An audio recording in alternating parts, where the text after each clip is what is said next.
Catalyst का major role किसी chemical reactions में क्या होता है? किसी को कोई आइडिया है? उसकी स्पीड को कम उसकी या स्पीड ज्यादा को यस, रिएक्शन स्पीड को फास्ट करता है। क्या रिएक्शन में पार्टिसिपेट करता है? नहीं करता सर। No sir. रिएक्शन की स्पीड को फास्ट करता है। किसके ऊपर इम्पैक्ट आने से उसकी स्पीड फास्ट होती है? किस चीज को कम करता है वो, जिस वजह से रिएक्शंस फास्ट होते हैं, या फिर किस चीज को प्रमोट करता है जिस वजह से रिएक्शंस फास्ट होती है? Activation energy. Yes, activation energy को रिएक्शन की कम कर देता है। सही है। तो कैटलिस्ट किसको बोलेंगे? लिख लो इसको। The substance that increase the rate of thermodynamically allowed chemical reaction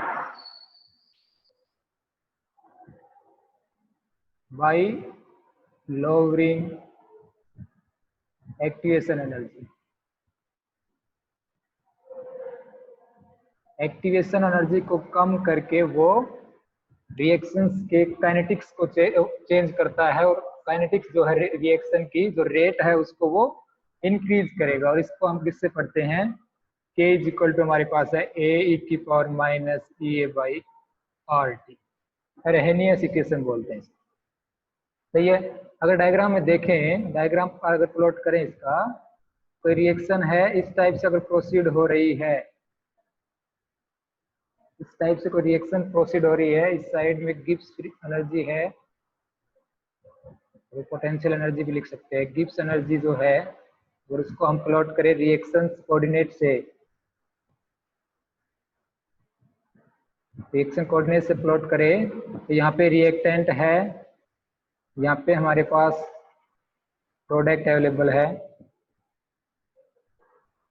तो ये जो रिएक्टेंट से ट्रांजिशन स्टेट तक की जो एनर्जी है, इसको हम कहेंगे एक्टिवेशन एनर्जी। यहाँ पे ट्रांजिशन स्टेट होगी या फिर इंटरमीडिएट होगा, तो इसको हम बोलेंगे एक्टिवेशन एनर्जी। सही है। या फिर हम कह सकते हैं गिव्स एनर्जी फॉर एक्टिवेशन, एक ही बात है, गिव्स एनर्जी फॉर एक्टिवेशन। सही है। ये तब था जब हमने कैटलिस्ट यूज नहीं किया रिएक्शन के अंदर। लेकिन जब, तो इसको लिख भी लो इसको, ये है अनकैटलाइज, जब कैटलिस्ट का यूज नहीं किया गया है।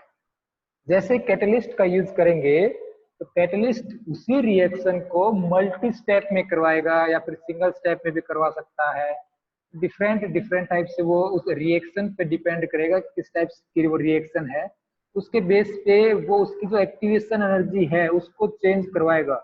चेंज किस टाइप से करवाएगा? अगर सिंगल स्टेप में हो रहा तो सही है, अगर मल्टी स्टेप में हो रहा है तो मल्टी स्टेप में वो चेंज करेगा उसको। तो ये इस टाइप से जो रिएक्शंस आएंगी उसको कहेंगे कैटलाइज।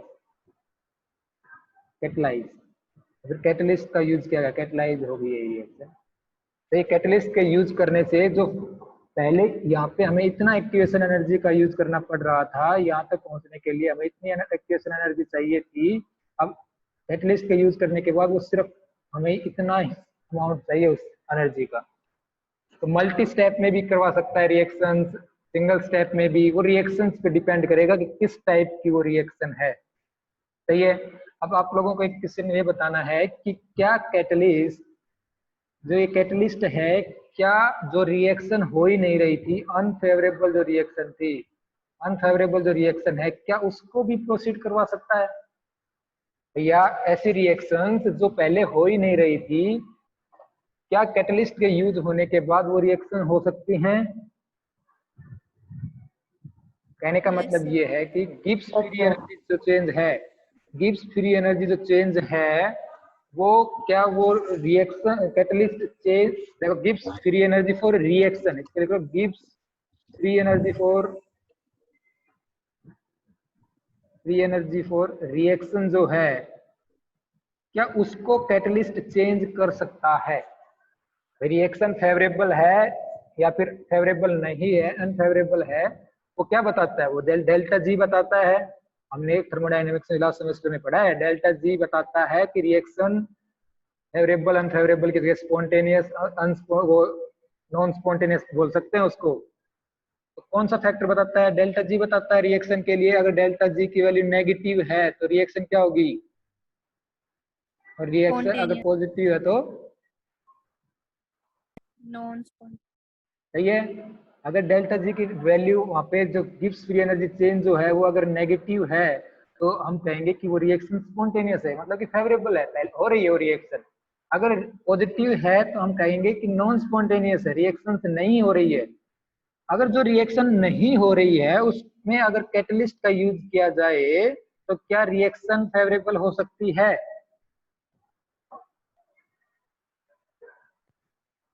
बताओ। यस, हो सकती है? लिख लो भाई इसको, रिएक्शन फेवरेबल नहीं होगी। कैटलिस्ट सिर्फ एक्टिवेशन एनर्जी को चेंज करेगा, रिएक्शन के गिब्स फ्री एनर्जी को चेंज नहीं कर सकता है। अगर ना अनफेवरेबल है तो वो अनफेवरेबल ही रहेगी, कैटलिस्ट उसको चेंज नहीं कर सकता है। क्यों नहीं कर सकता है? क्योंकि जो जी है अपने पास, जो जी है वो एक स्टेट फंक्शन है, स्टेट फंक्शन है जो कि पाथ पे डिपेंड नहीं करेगा। कैटलिस्ट क्या करता है? कैटलिस्ट तो पाथ को चेंज कर रहा है। काइनेटिक्स कैसे बढ़ रहा है? पाथ को चेंज करने से काइनेटिक्स बढ़ रहा है उसका।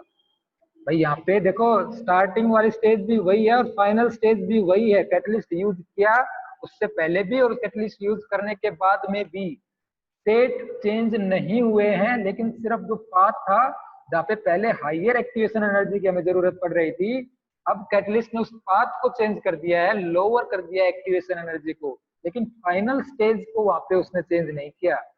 तो रिएक्शन का जो डेल्टा जी है उसको कभी चेंज नहीं कर सकता है कैटलिस्ट, वो सिर्फ चेंज करेगा एक्टिवेशन एनर्जी को। तो अनफेवरेबल या फिर जो प्रोसेस नहीं हो रहे थे उनको वो फेवरेबल या फिर स्पॉन्टेनियस नहीं बना सकता है कैटलिस्ट। सही है, कोई डाउट नहीं होना चाहिए क्यों हुआ है ये। क्योंकि अगर हम थर्मोडायनामिक टर्म में बात करें तो जी जो है वो एक स्टेट फंक्शन है, पाथ पे डिपेंड नहीं करेगा। और कैटलिस्ट क्या कर रहा है? कैटलिस्ट सिर्फ पाथ को चेंज कर रहा है। तो काइनेटिक्स में जब पढ़ोगे तब यहाँ पे एक एक्टिवेशन एनर्जी फॉर कैटलिस्ट लिख लेंगे जब कैटलिस्ट यूज होगा। तो जब कैटलिस्ट यूज नहीं होगा तब इसी को सेम टाइप से के जो है किस टाइप से चेंज होगा, K1 रखेंगे, इसको K2 रखेंगे, A की पावर E, और अनकैटलाइज रखेंगे इसको RT। इस टाइप से वहां पे पढ़ेंगे जब काइनेटिक्स करोगे। या फिर चल रहा भी होगा ना काइनेटिक्स का टॉपिक? नहीं चल रहा? अच्छा, तुम लोगों की टाइमिंग चेंज हो गई है, ठीक है। तो वहां पे इस टाइप का भी यूज करेंगे हम जब काइनेटिक्स को पढ़ेंगे। सही है। तो अभी के लिए याद रखना है कि कैटलिस्ट वो सब्सटेंस है तो किसी थर्मोडायनामिकली अलाउड रिएक्शन, देखो इसकी वर्डिंग में हमने पहले लिखा है thermodynamically allowed reaction. Thermodynamically allowed reaction मतलब कि जो पहले ऑलरेडी फेवरेबल थी रिएक्शन जिसमें डेल्टा जी नेगेटिव था, उन्हीं रिएक्शंस की काइनेटिक्स को वो फास्ट कर सकता है। कैसे? Bye lowering activation energy. Reaction में क्या पार्टिसिपेट करेगा? यस, रिएक्शन में वो फुल्ली पार्टिसिपेट करेगा। एक तो रिएक्शंस के लिए वो एक साइट अवेलेबल करवाएगा, जैसा कि एंजाइम टाइप रिएक्शन में बायो बैकग्राउंड वाले अच्छी तरह से जानते होंगे, एक साइट अवेलेबल करवाता है वो कैटलिस्ट। वहाँ पे एंजाइम भी हो सकते हैं ना कैटलिस्ट, तो वो वहाँ पे एक साइट अवेलेबल करवाता है रिएक्शन सब जो हमने सबस्ट्रेट लिया उसके लिए। दूसरा, उसकी काइनेटिक्स पे इम्पैक्ट डालेगा ये। तो और रिएक्शन में पार्टिसिपेट करेगा, लेकिन स्टार्टिंग में जो हम उसमें जो कैटलिस्ट डालेंगे एंड में हमारे पास वही कैटलिस्ट एज जैसा कि हमने डाला था वैसा ही हमारे पास अवेलेबल रहेगा एंड में, जैसे कि साइड प्रोडक्ट के रूप में जो भी हम बात करते हैं। अब कैटलिस्ट जो है उसको हम टू टाइप से पढ़ते हैं। कैटलिस्ट जो है उसको हम टू टाइप से पढ़ते हैं, एक को बोलेंगे होमोजीनियस और एक को बोलेंगे हिट्रोजीनियस। सही है। अपने सिलेबस में है होमोजीनियस। जेम का सिलेबस अगर किसी ने देखा है तो जहाँ पे ट्रांजिशन मेटल का दे रखा है उसके लास्ट लाइन पे है होमोजीनियस कैटालिसिस।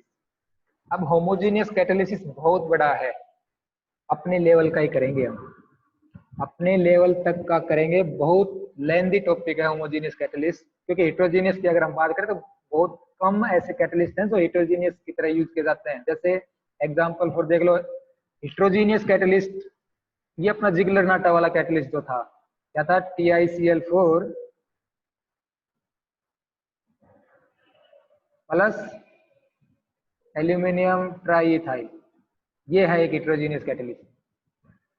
होमोजेनियस में बहुत सारे विल्किंसन कैटलिस्ट, बहुत सारी रिएक्शंस होंगी, मोनसेंटो प्रोसेस, कटीवा प्रोसेस, उन रिएक्शंस में जो कैटलिस्ट यूज किए जाएंगे वो सारे होमोजेनियस रहेंगे। तो उसको हम मैक्सिमम 5 या 6 रिएक्शंस भी पढ़ेंगे इससे रिलेटेड। तो फिलहाल के लिए देख लो, होमोजेनियस कैटलिस्ट किसको बोलेंगे, जो कि सोल्यूबल रहेगा रिएक्शन मिक्सर में, सोल्यूबल रहेगा,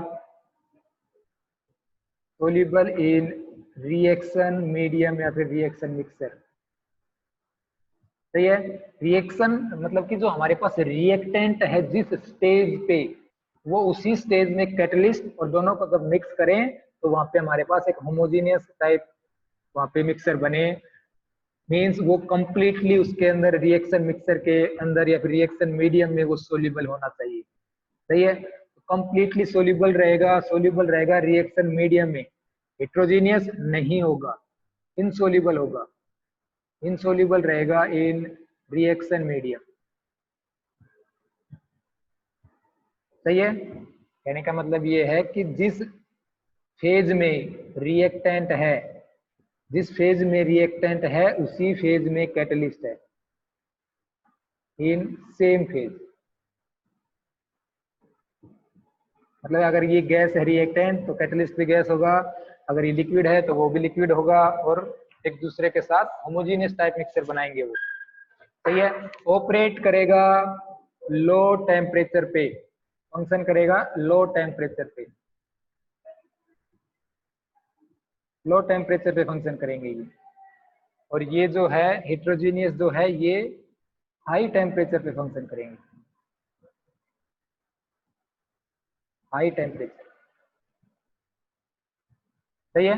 इस टाइप से ये गुड सिलेक्टिविटी भी शो करता है, मतलब कि किसी पार्टिकुलर रिएक्टेंट से प्रोडक्ट अगर बनाना पड़े तो उनके लिए भी होमोजेनियस कैटलिस्ट बहुत अच्छी तरह से यूज किए जाते हैं। तो इसकी जो सिलेक्टिविटी होती है वो गुड होती है, गुड सिलेक्टिविटी होती है इनकी। सही है। इनकी नहीं होती है, इनकी लो सिलेक्टिविटी होती है।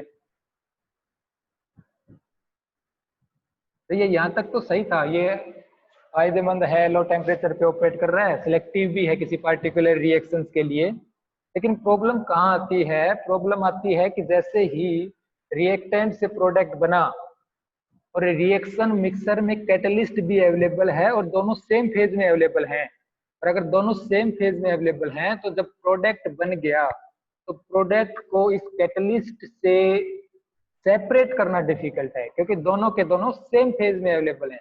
तो ये इसकी एक डिसएडवांटेज ही मान लो, डिसएडवांटेज कह सकते हैं, या फिर कह सकते हैं कि हमें एक्स्ट्रा एफर्ट करने पड़ेंगे उसको सेपरेट करने के लिए। तो ये जो है दे मिक्स विद प्रोडक्ट,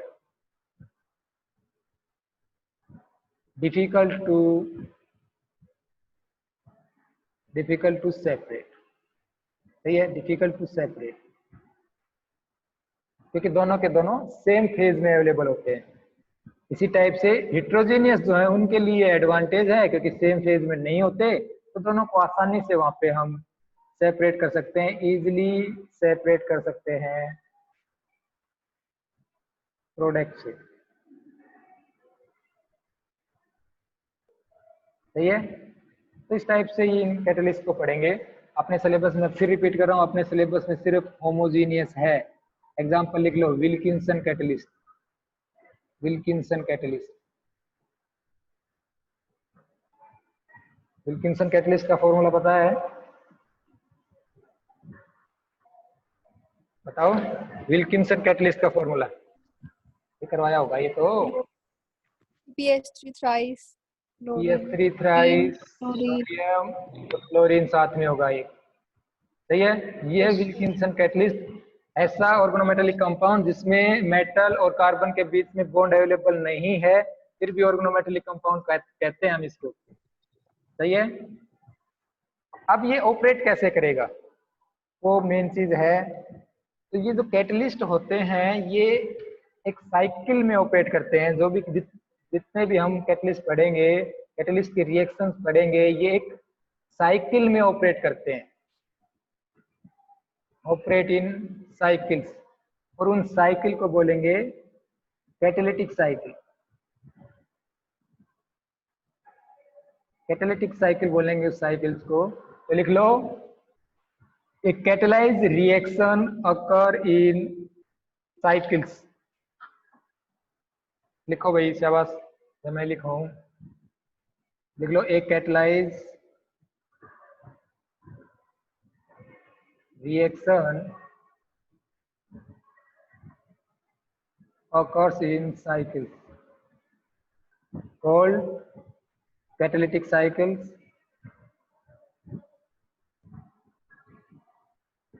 सही है। वेयर, आगे एक्सटेंड कर लो इसको, where the active form of catalyst gets generated।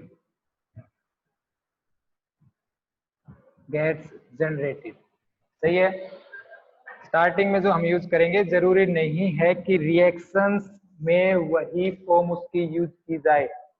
Starting में जो कैटलिस्ट हम जैसे मान रहे हैं, जरूरी नहीं है कि वही कैटलिस्ट उसकी एक्टिव साइट पे भी अवेलेबल हो, और ये हम देखेंगे जब एक दो रिएक्शंस करेंगे। सही है। तो इसमें बहुत सी सीरीज से ये काम करेगा, सीरीज में काम करेगा, साइकिल्स में काम करेगा ये, और एक लूप टाइप बनाएगा। जैसे कि यहाँ से हमने कैटलिस्ट स्टार्ट किया, सही है, कैटलिस्ट से हम स्टार्ट करेंगे, नेक्स्ट स्टेप में हम एडिशन करवाएंगे रिएक्टेंट का।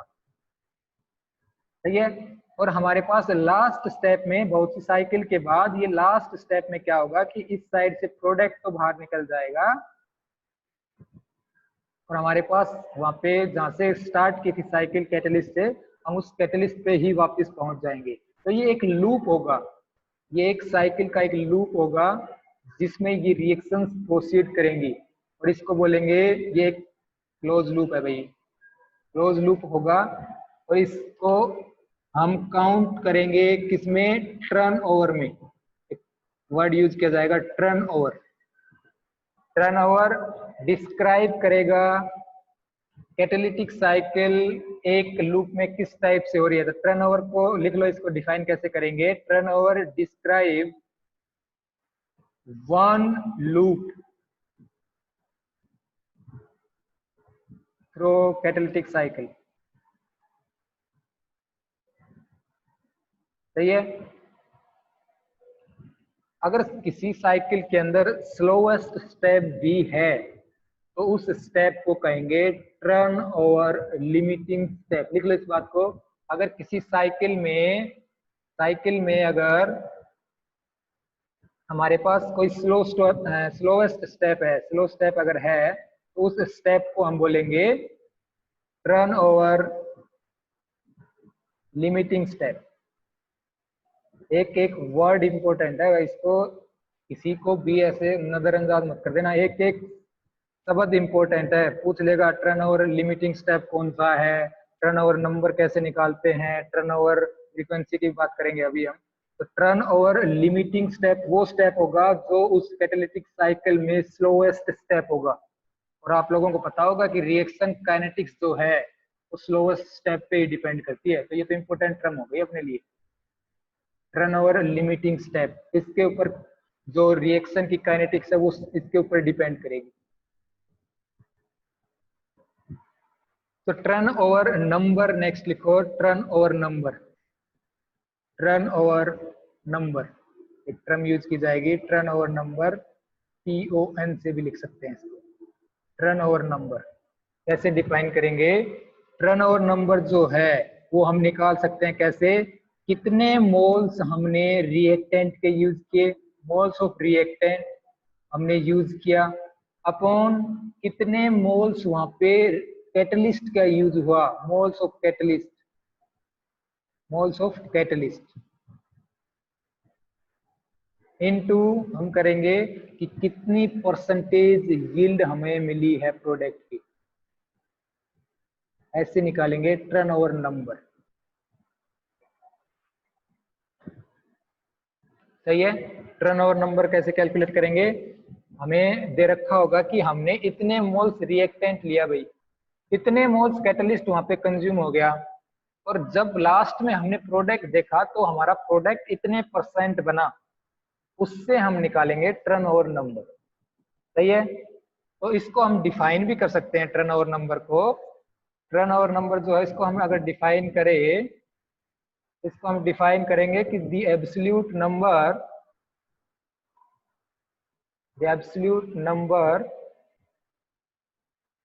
of the absolute number passes, ये वर्डिंग लिखो हुए, passes through the catalytic cycle before the catalyst becomes deactivated। Catalyst के डीएक्टिवेट होने से पहले कितने नंबर ऑफ साइकिल्स उस कैटालिटिक साइकिल के थ्रू पास हुई हैं, उसको हम कहेंगे टर्नओवर नंबर। सही है। या फिर इस फॉर्मूले के बेस पे भी हम इसको डिफाइन कर सकते हैं, जो हमने यहाँ पे लिखा है कि नंबर ऑफ कितने मोल्स रिएक्टेंट लिए, कितने मोल्स कैटलिस्ट यूज हुआ, तो उसके बेस पे भी हम इसको डिफाइन कर सकते हैं कि the number of moles of reactant converted by 1 mole of catalyst or number of moles of product formed per mole of catalyst। ये भी लिख सकते हैं, लिख लो इसको। अगर लिखना चाहते हो तो turnover number is defined as number of moles of reactant converted by 1 mole of catalyst, number of moles of reactant converted by catalyst, or number of moles of product formed per mole of catalyst। कितने moles of product बना वहां पे और कितने moles of reactant का use हुआ, इस type से इसको डिफाइन कर सकते हैं। कहने का मतलब ये है कि हमें लॉजिकली हमें ये पता होना चाहिए कि कैटलिस्ट ने जो रिएक्शन करवाई है वो रिएक्शंस कितनी साइकिल के थ्रू करवाई है, उसका कितना टर्नओवर है। भाई अगर किसी कंपनी की बात करें या किसी बिजनेस की बात करें तो हम लास्ट में ये नहीं कहते कि मुझे बताओ कि फाइनली टर्नओवर कितना है, तो वही तो है ये टर्नओवर, कितने साइकिल्स में वो प्रोडक्ट फॉर्मेशन हो रही है, वही है टर्नओवर। तो उसको हम इस टाइप से कैलकुलेट करेंगे। नेक्स्ट एक टर्म यूज की जाएगी टर्नओवर फ्रीक्वेंसी। टर्नओवर फ्रीक्वेंसी, इसको हम कहेंगे turnover number per unit time. Turnover frequency को लिखेंगे टर्नओवर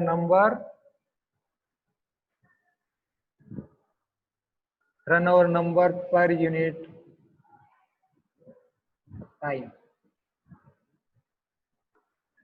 मतलब कितने टाइम में कितने टर्नओवर कंप्लीट हो रहे हैं, उसको हम कहेंगे टर्नओवर फ्रीक्वेंसी। और उसको सिंपल फॉर्मूला हो गया, टर्नओवर फ्रीक्वेंसी जो है वो होगा टर्नओवर नंबर अपॉन टाइम। दोनों के दोनों इंपॉर्टेंट चीजें हैं। टर्नओवर फ्रीक्वेंसी हमें निकालना आना चाहिए, टर्नओवर नंबर हमें निकालना आना चाहिए। दोनों के दोनों फॉर्मूले बहुत इंपॉर्टेंट रहने वाले हैं। सही है। तो टर्नओवर फ्रीक्वेंसी की क्या यूनिट होगी, टर्नओवर नंबर की कोई यूनिट नहीं होगी, तो टर्नओवर फ्रीक्वेंसी की क्या यूनिट होगी, टाइम इनवर्स।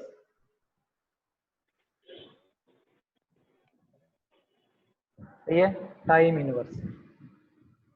तो ये एक दो फॉर्मूले हैं भाई, इनको याद करना है। अब आते हैं कैटलिस्ट। कैटलिस्ट जो यूज हो रहे हैं हमारे पास, वो कैटलिस्ट किस टाइप के होंगे, किस टाइप से रिएक्शंस को प्रोसीड करवाएंगे, वो इंपॉर्टेंट रहेगा। तो फर्स्ट कैटलिस्ट लिखो विल्किंसन कैटलिस्ट, ज्यादा नहीं करेंगे, दो चार कैटलिस्ट जो इंपॉर्टेंट हैं पूछ ले उनको, तो हमें पता होना चाहिए उनके बारे में। फर्स्ट कैटलिस्ट लिखेंगे विल्किंसन कैटलिस्ट, विल्किंसन कैटलिस्ट।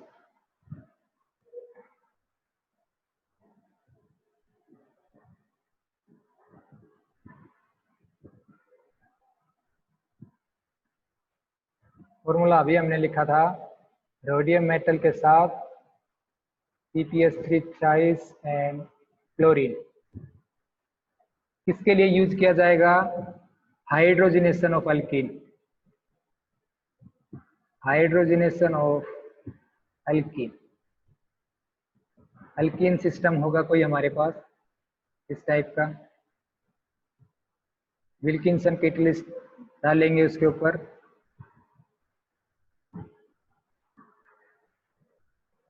साथ में हाइड्रोजन तो ऑब्वियस है डालना पड़ेगा, हाइड्रोजनेशन अगर कर रहे हैं।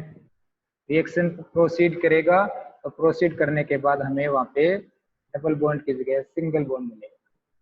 हाइड्रोजनेशन रिएक्शन इसी को कहते हैं, addition of hydrogen, organic chemistry. बस उसी रिएक्शंस को अब यहाँ पे हमें कैटलिस्ट के थ्रू करवाना है। सही है, तो हमारे पास ये कैटलिस्ट है भाई। अगर हम इसकी स्ट्रक्चर बनाए यहाँ पे तो हमारे पास ये कैटलिस्ट है। रोडियम जो है वो एक स्क्वायर, रोडियम का एक स्क्वायर प्लेनर कॉम्प्लेक्स है ये।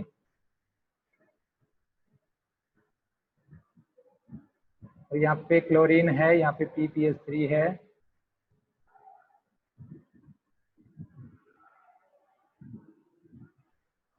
ये है हमारे पास कैटलिस्ट।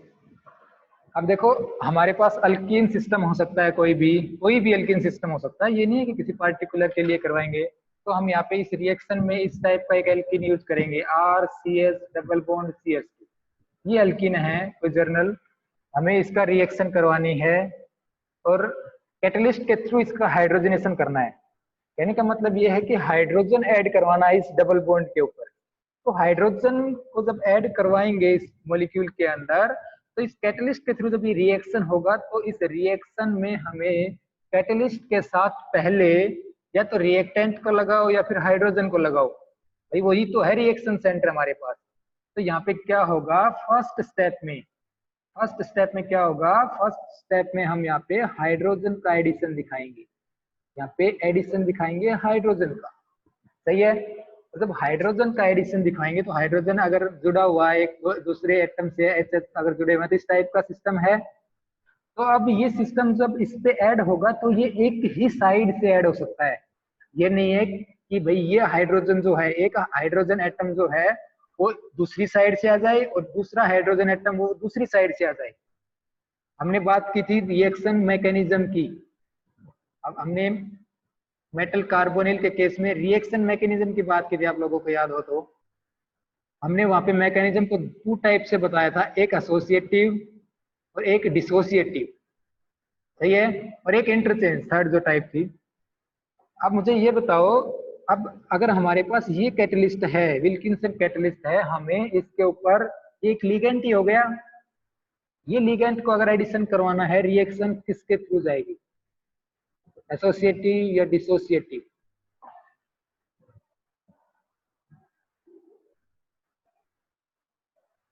बताओ शाबाश भाई। अगर इस पे इस H2 मॉलिक्यूल को ऐड करवाना है इस सिस्टम पे तो किस टाइप से रिएक्शन जाएगी? और मुझे जहां तक आइडिया है सारे के सारे इलेक्ट्रॉन काउंटिंग पे ध्यान दे रहे होंगे। सही बात है, करो शाबाश, इलेक्ट्रॉन काउंट करके देखो एक बार। स्क्वायर प्लेनर है, 16 आने चाहिए इलेक्ट्रॉन, देखो कम है कि ज्यादा है? भाई 9 रोडियम के पास हैं, 1 इलेक्ट्रॉन क्लोरीन ने दे दिया, 10 हो गए, 3 PPS3 है हमारे पास, तो 6 इलेक्ट्रॉन वहां से आ गए, 16 इलेक्ट्रॉन कॉम्प्लेक्स है। स्क्वायर प्लेनर एसोसिएटिव से जाएगा, मतलब ये है कि किसी को रिमूव करे बिना नेक्स्ट लिगेंड को ऐड करवाएगा तो एसोसिएटिव हुआ। सही बात है क्या? सही कह रहा हूं मैं? किसी भी लिगेंड को रिमूव किए बिना नेक्स्ट जो लिगेंड आ रहा है उसको वो ऐड करवाएगा अपने पास, उसी को तो एसोसिएटिव बोलते हैं। सही है, तो क्या होगा कि 2 हाइड्रोजन एटम अगर एक साइड, मतलब 2 हाइड्रोजन एटम एक लिगेंड में है H2 जिसको हम ऐड करवा रहे हैं, जब वो इस पे ऐड होगा तो दोनों के दोनों हाइड्रोजन जो हैं एक साइड से आएंगे, और एक साइड से आने से जो 4 कोऑर्डिनेशन साइट यहाँ पे इस लिगेंड के चारों तरफ 4 कोऑर्डिनेशन साइट जो लिगेंड ने ऑक्यूपाई कर रखी है, अब वहाँ पे 6 कोऑर्डिनेट साइट वहाँ पे उसको ऑक्यूपाई करेंगी। मतलब कि 2 हाइड्रोजन एटम इस टाइप से ऐड होगी, इस टाइप से ऐड होगी।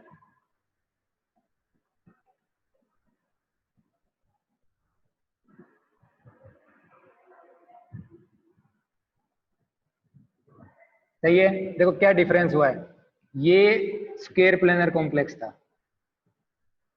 सही है, स्क्वायर प्लेनर कॉम्प्लेक्स था, कोऑर्डिनेशन नंबर था 4 मेटल का, सही है। हमने H2 ऐड करवाया, H2 में 2 हाइड्रोजन एटम अवेलेबल हैं, 2 हाइड्रोजन एटम ने इसका कोऑर्डिनेशन नंबर 6 कर दिया है, सही है भाई। पहले कोऑर्डिनेशन नंबर स्क्वायर प्लेनर के केस में 4 था, अब हाइड्रोजन ऐड करवाया, और हाइड्रोजन जो ऐड करवाया वो सेम साइड से ही ऐड हुआ। देखो हाइड्रोजन और हाइड्रोजन हमने एक दूसरे के 6 पोजीशन पे दिखाए हैं। अगर इस हाइड्रोजन को आपने यहाँ पे नहीं दिखाया, इस हाइड्रोजन को अगर यहाँ पे ना दिखा के अगर यहाँ पे दिखा दिया तो गलत हो जाएगा सिस्टम, क्योंकि ये दोनों एक ही मॉलिक्यूल के अंदर हैं, और एक मॉलिक्यूल जब इसके ऊपर ऐड होगा तो एक ही साइड से ऐड होगा। ये नहीं है कि इस मॉलिक्यूल में ये जो बॉन्ड ये पहले टूटा है, ये बॉन्ड पहले ब्रेक नहीं किया है। ये नहीं है कि एक एच इस साइड दिखा दिया हमने, एक एच को इस साइड दिखा दिया, नहीं जी बिल्कुल नहीं दिखाएंगे, ये गलत हो जाएगा सिस्टम। इस एच को जब ऐड करवाएंगे एक ही साइड से ऐड करवाएंगे। पहले इस टाइप का कुछ सिस्टम रहा होगा, इन दोनों में बॉन्ड था, इस मेटल ने इंटरेक्ट किया होगा दोनों को, तो इस टाइप से हुआ होगा, और फिर ये बॉन्ड टूट गया होगा, तो एक ही साइड से एडिशन होगा। और इस टाइप के एडिशन रिएक्शन को क्या बोलते हैं, इस टाइप की एडिशन रिएक्शन को हम बोलते हैं ऑक्सीडेटिव एडिशन। इस टाइप की एडिशन रिएक्शन को बोलते हैं ऑक्सीडेटिव एडिशन। बहुत ही इंपॉर्टेंट टर्म है ऑक्सीडेटिव एडिशन। ऑक्सीडेटिव से मतलब ये है कि जहां पे यहाँ पे जो मेटल है, यहाँ पे मेटल का ऑक्सीडेशन स्टेट बताओ कितना है, रोडियम मेटल का ऑक्सीडेशन स्टेट यहाँ पे कितना है,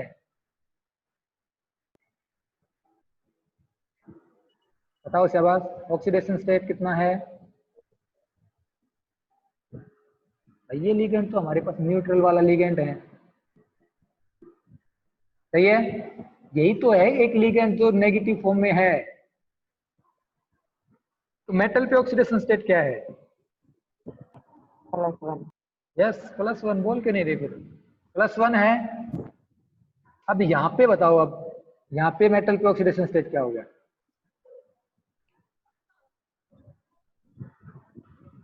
बताओ शाबाश। यहाँ पे जब 2 हाइड्रोजन ऐड हो गए, और हाइड्रोजन का हमें पता है हाइड्रोजन पे माइनस होता है, ठीक है, हाइड्रोजन पे माइनस होता है, तो उस केस में इस मेटल पे ऑक्सीडेशन स्टेट क्या होगा,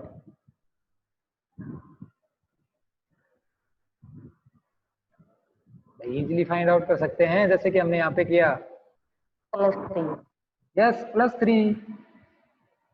+3 ऑक्सीडेशन स्टेट है इस मेटल पे, क्योंकि इस एक हाइड्रोजन का माइनस है, इस हाइड्रोजन का माइनस है। कैसे निकालते हैं ऑक्सीडेशन स्टेट, भाई यहाँ पे मेटल पे मान लिया X, मेटल के साथ किस टाइप के लिगेंड लगे हुए, उसमें चार्ज कैसा है, ppH3 एक न्यूट्रल लिगेंड होता है, ppH3 जो यहाँ पे 3 अवेलेबल है, ये यहाँ पे न्यूट्रल है, तो इसका 0 प्लस क्लोरीन पे माइनस चार्ज होता है, तो माइनस लेके चलेंगे, उसका हाइड्रोजन पे भी माइनस होता है, तो यहाँ पे 2 - हाइड्रोजन का लेके चलेंगे, इक्वल टू है 0, क्योंकि कॉम्प्लेक्स पे कोई चार्ज नहीं है, कॉम्प्लेक्स न्यूट्रल है, कॉम्प्लेक्स पे कोई चार्ज नहीं है, तो इसको हम 0 लेके चलेंगे, एक्स की वैल्यू क्या आ गई +3। ऐसे तो निकालते हैं ऑक्सीडेशन स्टेट, सही है, इस टाइप से ऑक्सीडेशन स्टेट निकाल लेंगे हम। तो अब देखो कि पहले कोऑर्डिनेशन नंबर 4 था, कोऑर्डिनेशन नंबर भी इंक्रीज हो गया 2 यूनिट से, सही है, ऑक्सीडेशन नंबर 2 यूनिट से इंक्रीज हो गया। ऑक्सीडेशन स्टेट जो है वो भी 2 यूनिट से चेंज हो गया, 2 यूनिट से चेंज हो गया, इसलिए इस रिएक्शंस का नाम दिया जाता है ऑक्सीडेटिव एडिशन रिएक्शन, क्योंकि उसके एडिशन से ऑक्सीडेशन हो गया है मेटल का।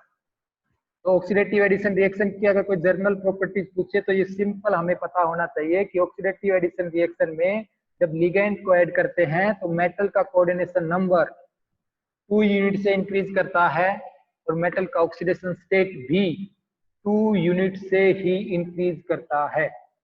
सही है, क्लियर है ये बात? रिप्लाई करो भाई, रेस्पॉन्स दो कुछ। Yes sir. सही है, तो दोबारा से रिज्वाइन करो इसको।